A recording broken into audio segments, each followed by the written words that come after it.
कार्यक्रम में आए हुए प्यारे भाइयों, बहनों, माताओं और मेरे जिगर के टुकड़े जैसे युवा मित्रों, आप सभी को मेरा राम राम। सबसे पहले आसाम की इस पवित्र भूमि पर विराजमान मां कामाख्या के चरणों में प्रणाम कर मेरी बात की शुरुआत करता हूं। श्रीमंत शंकर देव जी और श्री माधव देव जी को भी बहुत भक्ति पूर्वक स्मरण कर मेरी बात की शुरुआत करता हूं। श्रद्धेय गोपीनाथ जी, डॉक्टर भूपेन हजारिका, ये दोनों भारत रत्न भारतीय जनता पार्टी के समय में दिए गए दोनों महापुरुषों को मनपूर्वक नमन कर मेरी बात की शुरुआत करता हूं। और आसाम में आया हूं। अहोम सेनापति लसित बरफुकन जी, जिन्होंने सराय घाट में मुगलों का बहादुर से सामना कर विजय प्राप्त की, और महान स्वतंत्रता सेनानी कनकलता बरुआ जी को मैं नमन करता हूं।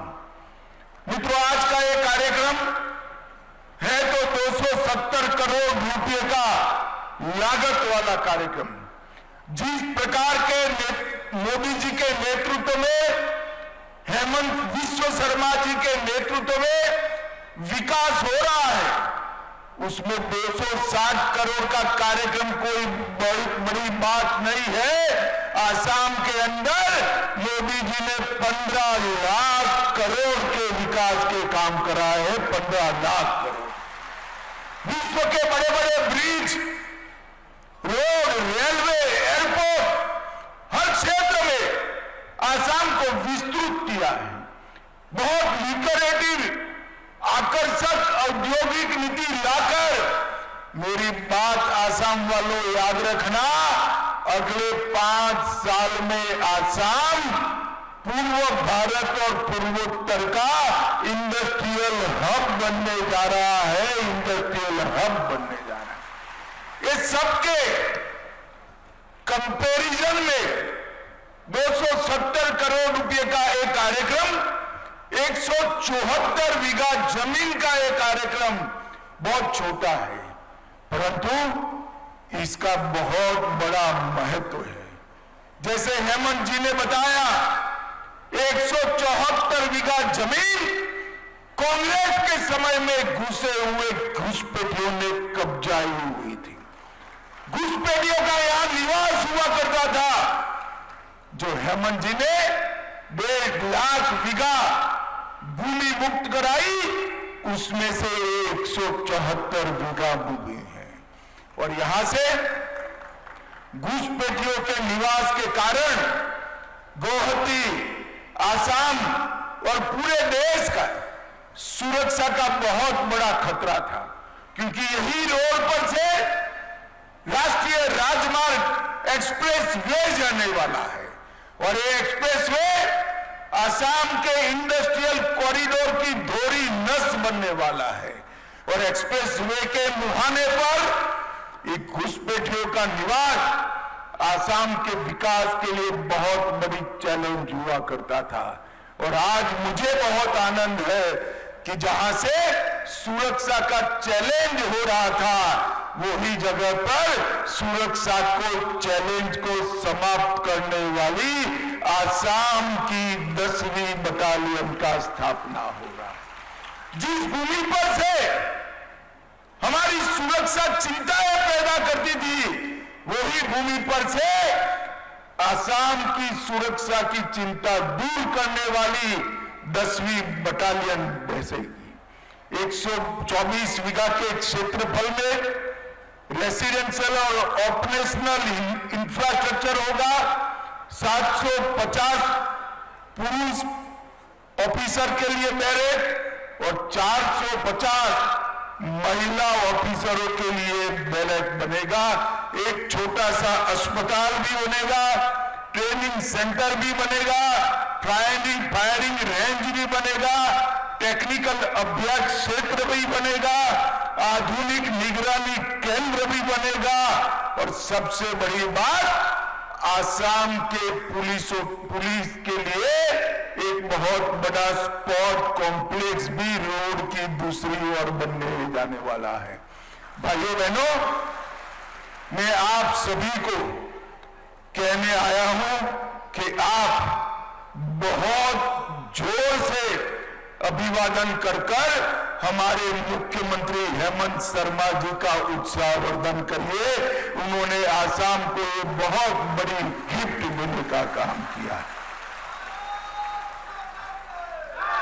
मित्रों, कांग्रेस के समय में यहां पर घुसपैठिया घुसे, जिसने आसाम की डेमोग्राफी को, जनसांख्यिकी को क्राइसिस के लेवल तक ले जाने का काम किया।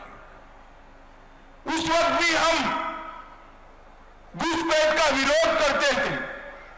असम आंदोलन के समर्थन में हम सभी लोग देश भर से आए थे और हम नारा लगाते थे देश में, कच्छ हो या गुवाहाटी, अपना देश अपनी माटी। परंतु कांग्रेसियों की नींद नहीं खुलती थी। आज कांग्रेस पार्टी असम में वोट मांगने निकली है। मैं कांग्रेस पार्टी को पूछना चाहता हूं, धुबरी, बारपेटा, दर्राम, मोरीगांव, बोंगाईगांव, नौगांव और घोरपड़ा, ये सारे जिले मुस्लिम बहुल, घुसपैठिया बहुल बने हैं। किसकी जिम्मेदारी है? भाइयों बहनों, इसकी जिम्मेदारी सीधी सीधी कांग्रेस पार्टी पर जाती है। मुझे बताओ किसकी जिम्मेदारी है भाई? अरे जोर से बोलो, किसकी है?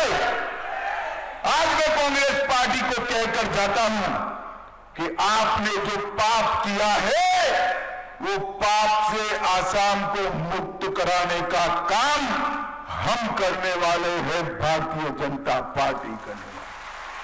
हेमंत जी ने 1.5 लाख बीघा जमीन घुसपैठियों से मुक्त कराई।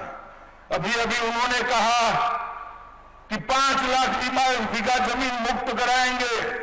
हेमंत को मैं जानता हूं, ये वचन के बड़े पक्के हैं। मैंने गत चुनाव में कहा था 1 लाख लोगों को सरकारी नौकरी देंगे। उन्होंने 1.5 लाख लोगों को करप्शन के बगैर नौकरी देने का वादा पूरा कर दिया है। तो 5 लाख बीघा जरूर पूरा करेंगे, मगर इससे क्या आसाम की समस्या हल हो जाएगी? आप मुगालते में मत रहना, आसाम की समस्या हल नहीं होगी। यहां से निकलकर कहीं और जाएंगे, देश के कई और हिस्से के जाएंगे।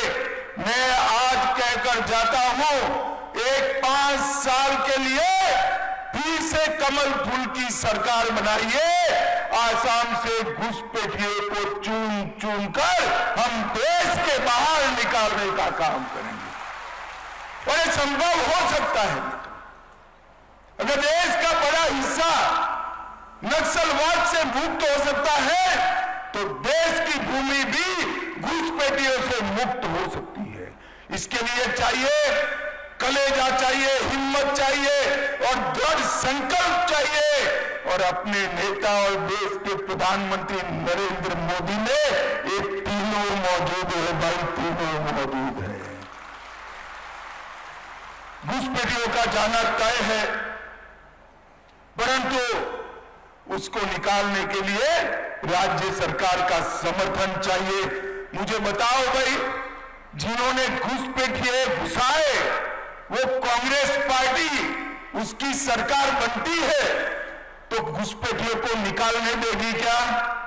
जरा जोर से बोलो, कांग्रेस घुसपैठियों को निकालने देगी? अरे जोर से बोलो, निकालने देगी?